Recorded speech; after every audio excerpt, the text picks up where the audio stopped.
இயேசுவில் பிரியமான இணையதள சகோதர சகோதரிகளே, இன்றைய வாசகங்கள் அனைத்தும் இறை நம்பிக்கையோடு வாழ அழைப்பு விடுக்கின்றது.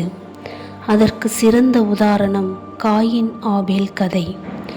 ஆபேலின் காணிக்கையை ஏற்றுக்கொண்ட கடவுள் ஏன் எனது காணிக்கையை ஏற்றுக்கொள்ளவில்லை என்ற ஐயத்தினாலும் பொறாமையினாலும் விளைந்ததே இழப்பு.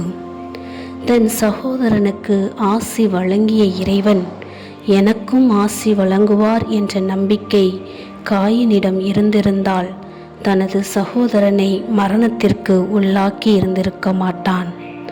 ஆனாலும் இறைவனின் இரக்கம் ஆபேலுக்கு பதிலாக இன்னொரு மகனை வழங்கி தனது இரக்கத்தை நினைவுபடுத்துகிறார்.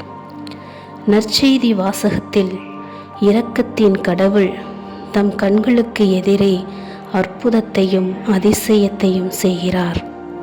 ஆனால் பரிசேயர்களுக்கு நம்பிக்கை இல்லாமல் அடையாளத்தை கேட்கின்றனர். நாமும் நமது ஜெப வாழ்வில் பரிசேயர்களே, நமது தேவைகளை முன்னிட்டு இறைவனிடம் அடையாளம் கேட்கிறோம்.